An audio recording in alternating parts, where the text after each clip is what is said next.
Financial plan? Check. A health plan? Check. But do you have a place plan for your second half of life? You should, and we'll share why the place that you live is critical to your aging journey. Welcome to Aging Unscripted, a podcast with a different perspective on aging. Here, we explore a wide range of topics aimed at celebrating, supporting, exploring, and honoring the aging journey. I'm Jill Vitale-Aussem, and I am privileged to serve as the president and CEO at Christian Living Communities, a nonprofit senior living and services organization based in Denver, Colorado. And in the studio with me today, we have Pam Sullivan. Pam is our Vice President of Communications and Philanthropy. And we're super excited. Joining us from Austin, Texas, we have Ryan Fredrick, and we are going to be talking today about why place matters so much throughout our whole life, but especially in the second half of our lives. So Ryan is the author of a great book called Right Place, Right Time, The Ultimate Guide to Choosing a Home for the Second Half of Life. Ryan has a lot of experience in the senior living field. He's been a board member, an investor, an operator, a consultant, and he even lived in a senior living community when he was in his 20s. I'm super jealous about that, actually. That sounds amazing. I know, doesn't it? Today, Ryan provides strategic consulting to senior living providers across the country. In addition, he's the founder and CEO of HERE, the Home for Place Planning. HERE provides content, courses, and coaching to help people find the best place to live for each stage of life. Thanks for joining us, Ryan. Thanks, Ryan. Good to see you. Yeah, my pleasure. Excited about this conversation. Yes, we are too. Well, let's get right into it. How about that? And really talk about, what do we mean when we say place matters? Ryan, you want to kick us off with this? Yeah, sure. Great to be with you, Jill and Pam. And so inspired by all the great work of Christian Living Communities. Place. Yeah, I think sometimes we tend to think about place as what we see on Zillow. And we see this fancy kitchen and, the man layer and all these different things. But place, it's so much, Jill, because you've got the physical dimensions of place, which is your four walls, your block, your neighborhood, your metropolitan area, region of the country, et cetera. That's all these physical dimensions that are much more than what Zillow might suggest when you visit the website. But more than that, it really is this foundation for what I describe as healthy longevity, where that place is physical, like we talked about, but it also shapes your social networks. It shapes your habits. So certain places will make it easier to be healthy. And also it is foundational for your financial well-being as well. And in a world where we're going to have more and more people living to 100 and beyond, financial well-being is going to be trickier for more people. And so how you calibrate all those things. So it's physically a place, but it actually is a foundation for your broader life. Talk a little bit more about that foundational piece, because I've recently experienced this, and I think, Jill, you had a similar experience, but it really is more about who you're surrounding yourself with, who you see, what your environment is, and place can change throughout your life. Like the place I had when my children were little is so much different than the place I have now that I'm an empty nester. Talk a little bit about that surrounding, that sense of community, and what does that mean when you think about place? Yeah, it's really interesting, Pam. You can have the same physical address, but how you relate to your place and your place can be dramatically different. I describe it sometimes like your location, maybe when you had kids younger, was like the perfect place, and now you have a new chapter, and it may not be the perfect place, or you might have to reinvent how you relate to that place. So I think that to your question, we get shaped by place more than we shape place. So we've got neighbors around us who are socially engaged, who know us, who care for us. We act as a true community. It's a lot easier to just plug into that and be part of that ethos than be in a spot where no one knows each other. There isn't a shared sense of responsibility to help, and expect that you're going to change the culture of those around you. So it is part of what we're describing is it's visible, but there's a lot of it's actually not visible that matters. Like, and sociologists will call it social cohesion. They'll call it social capital, both the bonding social capital, how close are you to those that are similar to you, but also bridging social capital. What relationships do you have with those that are different than you? And some of that even could just be age. Do you have relationships with people that are of different generations? Yeah. When Ryan's book came out, my husband and I were looking to buy a new house. And I was so drawn in by this new neighborhood that was being developed. And I was like, oh my gosh, I can get the kitchen, even though I don't cook very much. I still wanted the kitchen that I really wanted. And I was so enthralled with the house, the structure of this home. And it was just so lucky that Ryan's book came out and I was reading his book. And I realized, oh my goodness, that neighborhood was not designed for cohesion, right? Because you can see there's neighborhoods that are designed for privacy, and then there's neighborhoods that are designed for a combination of privacy and community. And further, I realized there weren't walking trails nearby. That is essential to my well-being. I would have been 15 minutes further away from my brother and his family, my dad, the place where I like to take art classes. And just reading that book made me say, you know what, whether or not I have the design of a kitchen I want is not going to impact my well-being, but being close to all those things and having trails I can walk on absolutely will. And we fortunately ended up in a neighborhood where we also have people who care about each other, right? I think about co-housing architect Chuck Durrett says you got to have somebody next door who gives a damn. And we have that now. And I think if I'd focused on just the house, we wouldn't have what we have right now. Less worrying about the lawn and the amenities. Pay attention to what you're seeing when you go through the neighborhood. When you visit a senior living community, how are people talking to each other and addressing each other? That's what you need to pay attention to. The amenities are great.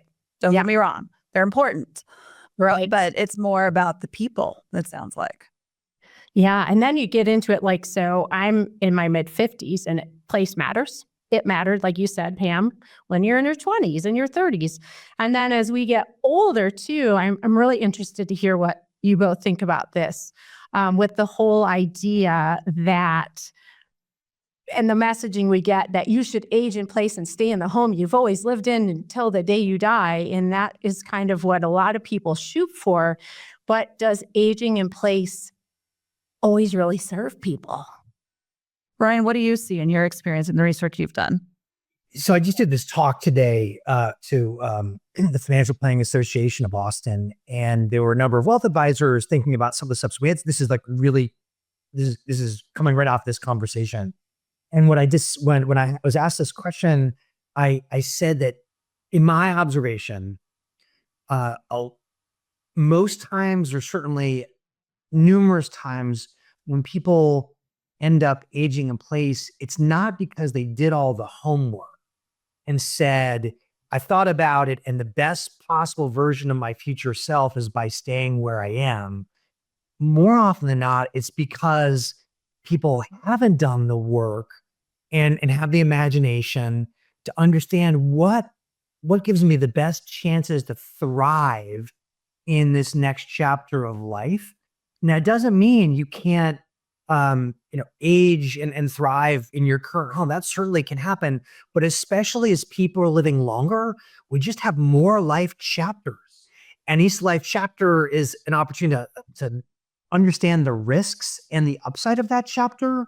And so I describe it's extraordinarily rare for a one location, one house to be the best place for you in your 30s, 40s, 50s, 60s, 70s, 80s, 90s. Highly, highly unlikely. And by the way, it's not just a function of the design of the house, although that's clearly a factor in many cases. We have less than 4% of the housing stock is designed for people with some even limited mobility. It's a fact that, going back to your point, Pam, the people around you, that changes too. So your friends move and social circles change. So I again, it's not that it can't work for some people, but I think in the most cases I've observed just people, they've missed an opportunity to really think about what's the best place for them in this next chapter. And the person they compromise potentially is not their current self, it's their future self. That makes a lot of sense. Yeah. Talk a little bit about something that a lot of people don't think about. So you are in your home, you raise your family here, and you may be married, maybe have a spouse or a life partner, but there's maybe a time in life where you're aging on your own or become a solo ager. It's a term we've heard a lot about. There are different considerations for solo aging versus with a partner. And I really think about the person aging in place on their own, and or without children, right? That'll be me when I get older. So it's a different journey. It's a different journey. And that social connection, if you self-isolate too much in your home, that can lead to all kinds of problems like cognitive decline. What are your tips for people who need to really think that part of the journey may not be what they have in the next 5, 10, 15 years, but that's going to be a reality for them? So one of the things I talk about in some of my presentations is, living longer is an outcome of our modern age. Living healthy longer is more of an outcome of our lifestyle decisions. And I think the more that the research is more widely understood and practiced, we can recognize that certain lifestyle habits in our 50s impact like the probability of healthy longevity down the road. And there's that macro study done years ago now that chronic loneliness has the health equivalent of smoking more than a pack of cigarettes a day. Now that got a lot of press. I would think what's happening more recently is people are saying, wait a second, yeah, we have this loneliness issue, but even just isolation, even if you're not lonely, like isolation can have consequences related to your well-being. And what's happening at the macro level is a lot of research has been published on this recently that as a society, we're becoming more self-isolated. Fewer people are going out, fewer people are joining clubs, et cetera, et cetera. And so it's making it hard to have some of these relationships. So I would say that this is really important. This conversation is really important for not just people in their 70s, but in their 60s, 50s, 40s, because just like Jill was saying earlier, we can be intentional about the place that we place ourselves. And then a number of these like lifestyle decisions become like easier. Like Jill was driving, it's easier to go for a hike if you got a trail close by. Mm-hmm. Absolutely.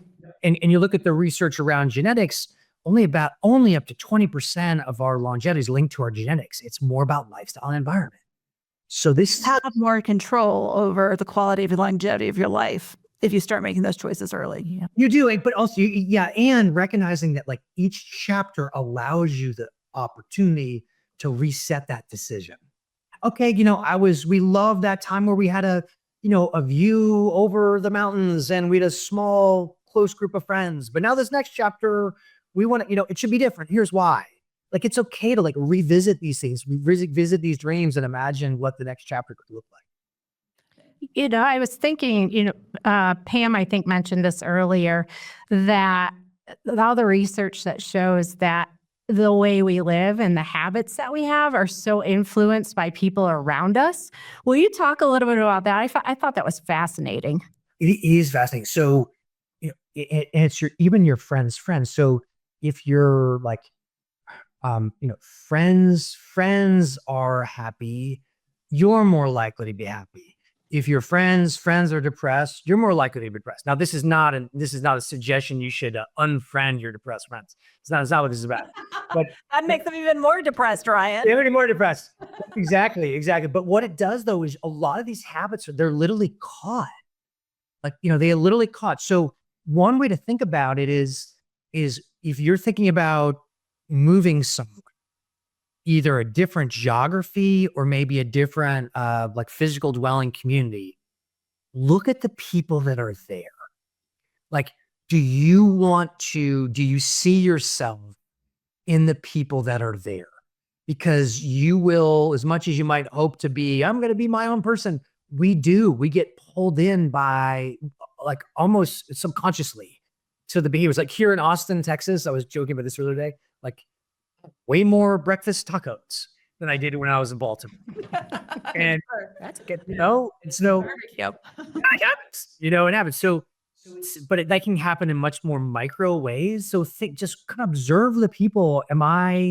Do I see myself in these people in some fashion? Because odds are you might start to conform to the lifestyle that you're. Yeah, that makes a lot of sense. And I think the social connection thing is huge too. I have this conversation on a regular basis with my mom. She is living on her own. And she has made the measurement of when it's time for her to change place if she cannot get to her social engagements. So she's very purposefully, intentionally volunteers a certain amount each week. She has lunch with her friends a certain amount each week, but it's all dependent on her driving. So if she is no longer able to keep those connections, then that's her measurement of when place needs to change. So we've had those conversations probably because I work in senior living, but there's a lot of people who, how do you start that conversation as an adult child with your aging parent? Well, you could do what I did and be a helicopter daughter. Jill? In the end, my parents appreciated it. But it is right. Everybody people make their own decisions. But yeah, how do you help people to start to see those different aspects of place and like your mom? That's a great measure. She's been to a lot of CLC events over the years. So I think we influenced her thinking process. But Ryan, what are you saying? What would you say to an adult child? Well, Jill, I think you must be the friendliest helicopter. Yeah. So this is a really important conversation because part of it's trying to change the narrative. And actually, see, that's part of the reason I came up with the term place planning was that there's something about place planning that I believe is probably emotional neutral. Place planning is not, okay, let's find a place for mom. Place planning isn't, oh gosh, let's think about the last child. Place planning, it's a broader construct. Like place matters in my life. Where do I want a place to be in my current and next chapter? And so I think there's an opportunity at the broader narrative to just have these conversations about a recognition that this variable has an outsized impact on our life. And back to your question, how do we encourage say our parents or people in their 70s, 80s to think about this more proactively is I think a few things. One, I think it'd be helpful for them, all of us, to see where place doesn't work for people. They're like, oh, you know what? They didn't think about that. And here's what the outcome looks like. And then some of it is also, Pam, there's like slight gradations. Like with your mom, it's not just her getting out to her social engagements. It's even some of her friends getting the social. So I think there's a piece of this as well, which is to say, really encourage people to be thoughtful, but also be kind of loose-handed, meaning the winds could blow differently tomorrow. And I should recognize that I might have a new reality tomorrow. And how do I plan for that and optimize around that? But it is a very emotional decision. While Jill, certainly is a very friendly helicopter daughter. Not every parent is going to warm up to that reception. Right. I wrote the book in such a way that you could give it to someone, to give it to your parents, and without saying, hey, go get your act together, but just have them to make them just process on their own. The book is now turned into courses, self-guided, facilitated, other content. So there's multiple ways for people to get kind of noodling and ruminating on some of these thoughts. I wish, and Ryan, the work that you're doing is so important because these classes that you're doing are helping people to think differently and plan differently. And the more we can get this into the conversation, the better decisions people will make. I had some older relatives that I didn't want to leave their home and they ended up prisoners in their own home, right? Because you can't drive at night anymore. Your friends move away. Everything changes. And I think the more we can all do to get the word out and like share your book with people really matters. I always try to tell people especially when they're thinking about senior living or whatever it might be. I want to move to a different community setting. They say, well, I'm not ready yet. And I always say to folks, if you wait till you're ready, it's too late. It is too And late. then you're in a crisis and then you don't get the chance to make these decisions. So thank you for the work that you're doing, Ryan. And I want to hear a little bit too, Pam and I, we've been in this field a long time and we love this aging services field. And Ryan, and I know you've been in this field a long time too. What shifts do you think we all need to make as operators, providers, and senior living to help people on the aging journey and have it be a place that people see as a place they want to be to live their best life? Yeah. In some cases, Joe, when we hear I'm not ready yet, that can be, as you point out, part of the emotional state, psychological state of an individual or a couple, but also can be that it's a response to what the options are. Like, I'm not ready for that. Right. Well, it's also the preconceived notion. I mean, what people grew up with, right? So Yes. The nursing home of the 50s is not the nursing home of today, but that's what their brain still goes. Right. Or senior living that's very institutional, right? And people are telling you what to do. That doesn't work. Right. Yeah. Well, and this is where, your book is so critical in this and disrupting the status quo for senior living, because one of the things you do so brilliantly, Jill, is you elevate this role of a citizen and to say, hey, you've always been a citizen. Why should it be any different when you move into a quote unquote retirement community? And I think that's a key piece as we look going forward. I think that there is a tremendous opportunity. It won't be easy, but a tremendous opportunity to focus less on senior living and focusing more on creating great places for people to thrive in the second half of life. And that orientation is critical because it allows you to think about like models that are different than how it's done today. It allows you to think, well, wait a second, what if we build condos in a certain scale? We built in community and technology, but maybe it's not even age restricted, but we've done it in such a way that we kind of help formulate organic community.